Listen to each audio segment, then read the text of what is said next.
আসসালামু আলাইকুম সুপ্রিয় দর্শক, আমন্ত্রণ জানাচ্ছি কুকিং ফিউশন বাংলা চ্যানেলের আরও একটি এপিসোড দেখার। আজকে তৈরি করে দেখাবো ড্রাই ফ্রুটস দিয়ে কিভাবে খুব সুন্দরভাবে পাউন্ড কেক তৈরি করা যায় এবং তৈরি করে দেখাবো কাপকেক।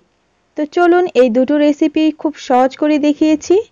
আজকে এই রেসিপিটি আপনাদের জন্য তৈরি করেছি। প্রথমে আমাদের লাগবে কিশমিশ। এখানে আমি কিশমিশগুলোকে ভালো করে গরম পানি দিয়ে ধুয়ে পরিষ্কার করে নেব। সেজন্য আমি পানি দিয়ে ধুয়ে পরিষ্কার করে একটু পানি ঝরিয়ে রেখে দেব। অন্যদিকে দিয়ে দিয়েছি বাটার, আর এখন দিয়ে দিচ্ছি চিনি। আমি এখানে বাটার দিয়েছি 120 গ্রাম এবং চিনি দিয়েছি 70 গ্রাম। এখন আমরা এগুলোকে ভালোভাবে একদম একটা ক্রিমি যখন টেক্সচার চলে আসবে সেই পর্যন্ত এটাকে ভিট করে নেব। তো আমাদের ভিট করে নেওয়া হয়ে গিয়েছে। এখন আমরা এর মধ্যে দিয়ে দিব সামান্য একটু লবণ, 1 চিমটি লবণ দিয়ে দিয়েছি, আর দিয়েছি এখানে ভ্যানিলা পাউডার। আর ভ্যানিলা পাউডারের পরিবর্তে ভ্যানিলা এসেন্স আপনারা দিতে পারেন। এখানে আমি 3টি ডিম দিয়ে আজকে এই কেকটি তৈরি করব। আমি এখানে মিডিয়াম সাইজের 3টি ডিম নিয়েছি। অবশ্যই ডিমগুলোকে রুম টেম্পারেচার হতে হবে। ফ্রিজ ঠান্ডা ডিম দিয়ে কিন্তু এই কেক কোনোভাবেই তৈরি করা যাবে না। এখন এগুলোকে সব একসাথে ভালো করে আমরা ব্লেন্ড করে নেব। একটি ইলেকট্রিক বিটার দিয়ে ভালো করে ভিট করে নিচ্ছি। একসাথে 3টি ডিম দিবেন না, একটি ডিম ভালো করে মিক্স করে নেওয়া হয়ে গেলে দেন আরেকটি দিবেন। এভাবে 3টি ডিম আপনারা ভালো করে মেল্ট করে নেবেন। এখন আমরা দিয়ে দিব ময়দা। এখানে আমি 225 গ্রাম পরিমাণ ময়দা নিয়েছি। এখন এগুলোকে ভালো করে আলাদা একটি পাত্রের মধ্যে চেলে নিতে হবে। এখন দিয়ে দিচ্ছি 1 টেবিল চামচ পরিমাণ বেকিং পাউডার। এখানে 5 গ্রাম বেকিং পাউডার আছে। এখন সবগুলোকে ভালো করে চেলে ভালোভাবে মিক্স করে নিতে হবে। এখানে লক্ষ্য করেছেন আমি এটাকে খুব সুন্দরভাবে ভালোভাবে মিক্স করে নিচ্ছি একটি স্প্যাচুলা দিয়ে। প্রথমে স্প্যাচুলা দিয়ে ভালো করে মিক্স করে এর মধ্যে যাতে কোনো রকমের লাম্পস না থাকে সেজন্য আমি ইলেকট্রিক বিটার দিয়ে ভালো করে এটাকে বিট করে নিচ্ছি। অবশিষ্ট যে ময়দাটা আছে সে ময়দাগুলো এখানে দিয়ে দিয়েছি। আমি মোট 3 বার এই ময়দাটাকে মিক্স করেছি, মানে 3 ভাগ করে।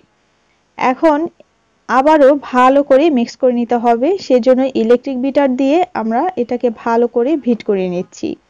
যেহেতু পাউন্ড কেক তৈরি করব তাই ইলেকট্রিক বিটার দিয়ে কিন্তু ইজিলি এটাকে মিক্স করা যাবে। এখন দিয়ে দিচ্ছি এখানে অরেঞ্জ জেস্ট। অরেঞ্জ জেস্টটা হচ্ছে অরেঞ্জের উপরে যে স্কিনটা আছে সেটা একটু আমি নিয়ে নিয়েছি। এখন হচ্ছে দিয়ে দিলাম কিশমিশ আর হচ্ছে টুটি ফুটি। কিশমিশগুলোকে প্রথমে আমি ভিজিয়ে রেখেছি, অবশ্যই ভালোভাবে পানি ঝরিয়ে নিতে হবে।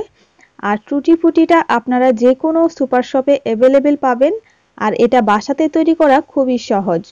আপনাদের কাছে যদি এই রেসিপিটি না জানা থাকে আর যদি কেউ দেখতে চান তাহলে কমেন্টে জানাবেন, আমি এই টুটি ফুটি রেসিপিটা খুব শীঘ্রই আপলোড করে দিব। এখন আমরা একটি মোল্ডের মধ্যে আগে থেকে তেল ব্রাশ করে পাঁচপেন পেপার বা বেকিং পেপার বিছিয়ে নিয়েছি। এখন উপর থেকে ভালোভাবে দিয়ে দিচ্ছি। এখন স্প্যাচুলা দিয়ে একটু সমান করে দিব, এতে করে কেকের ভিতরে যে ফ্লাফিনেসটা সেটা খুব সুন্দরভাবে ফুলে উঠবে। সমানভাবে দিয়ে এর মধ্যে আমরা কাজু বাদাম অথবা কাঠবাদামটাকে ভালো করে পরিষ্কার করে এভাবে স্লাইস করে কেটে নিয়েছি। এটা সম্পূর্ণ অপশনাল, আমার কাছে দেখতে ভালো লাগে তাই আমি দিয়েছি। এখন আমরা এটাকে বেক করে নিব। তো আমাদের বেক করে নেওয়া হয়ে গিয়েছে। আমি কিন্তু স্ক্রিনে দেখিয়ে দিয়েছি এটা কত তাপমাত্রায় কতক্ষণ পর্যন্ত বেক করতে হবে। তো কেকটা মোটামুটি যখন ঠান্ডা হয়ে যাবে তার মধ্যে আমরা উপরে ব্রাশ করে দিব। কেকের উপরে এই জ্যামটা বা জেলিটাকে অরেঞ্জ জেলি এখানে দিয়েছি। এর পরিবর্তে আপনারা এখানে মধু বা হানিটাও কিন্তু ব্রাশ করে নিতে পারেন। এতে করে কেকের টেস্টটা অনেক গুণ বেড়ে যাবে আর কেকটাও দেখতে অনেকটা গ্লসি হবে। এখন আমি এটাকে স্লাইস করে দেখাচ্ছি এটার ভিতরটা কিরকম হয়েছে। আশা করি আপনারা দেখেই বুঝতে পেরেছেন। আর যদি কোনো রকমের প্রশ্ন থাকে অবশ্যই কমেন্ট করে জানাবেন, তাহলে আমি আপনাদের সমস্ত কমেন্টের অ্যান্সার দিয়ে দিব অবশ্যই খুব শীঘ্রই। তো কতটা ফ্লাফি হয়েছে এবং কতটা সুন্দর হয়েছে আশা করি আপনারা দেখেই বুঝতে পারছেন। আর এটা আমি বলবো অবশ্যই বাসায় ট্রাই করবেন। এটা খেতে নরমাল যে পাউন্ড কেক আছে তার থেকে বহু গুণ টেস্টি। আমি আপনাদেরকে খুব ভালো করে দেখিয়ে দিলাম। তো এখন আমরা আপনাদের জন্য সেকেন্ড যেই রেসিপিটি রেখেছি সেই রেসিপিটি দেখাবো। এখন দেখাবো ভ্যানিলা কাপকেক। ভ্যানিলা কাপকেকটি খুব সহজেই কিন্তু বাসায় ট্রাই করতে পারেন। বাচ্চাদের টিফিনে অথবা বিকেলে নাস্তায় যে কোনো সময় এই কাপকেক এবং পাউন্ড কেক দুটোই সার্ভ করতে পারেন।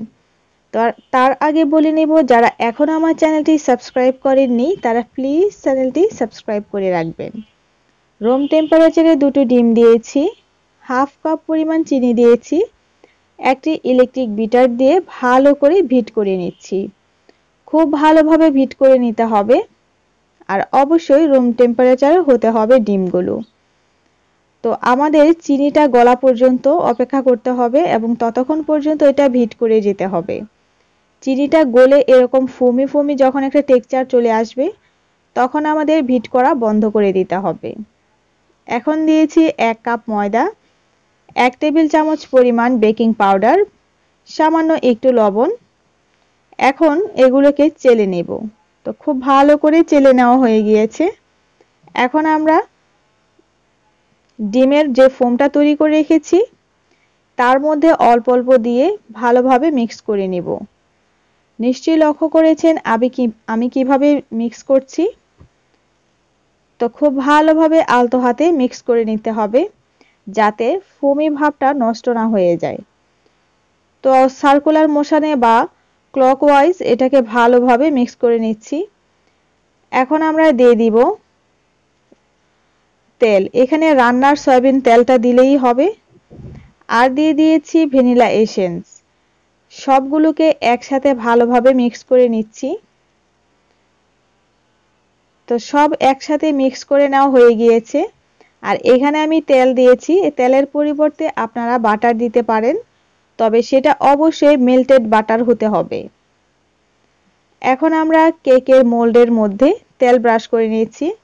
কাপকেকের এই মোল্ডগুলো কিন্তু সচরাচর সব জায়গায় কিনতে পাওয়া যায়। আর কিছুটা কাপকেকের যে পেপার সেগুলো বিছিয়ে নিয়েছি, উপর থেকে ঢেলে দিচ্ছি। সবগুলোতে সমানভাবে ঢেলে দিয়েছি। এখন আমরা এটাকে বেক করে নিব 160 ডিগ্রি তাপমাত্রায় 20 থেকে 30 মিনিট পর্যন্ত। তবে ওভেনের পার্থক্য অনুযায়ী আপনাদের কম বেশি সময় লাগতে পারে।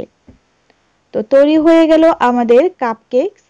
ভ্যানিলা কাপকেক এবং পাউন্ড কেকটি আপনাদের কাছে কেমন লেগেছে? যদি ভালো লেগে থাকে প্লিজ আমার চ্যানেলটি সাবস্ক্রাইব করবেন এবং সবার সাথে শেয়ার করবেন। আজকের মতো এখানেই শেষ করছি। পরবর্তী রান্নার রেসিপি দেখার আমন্ত্রণ জানিয়ে আজকের মতো এখানেই শেষ করছি। আল্লাহ হাফেজ।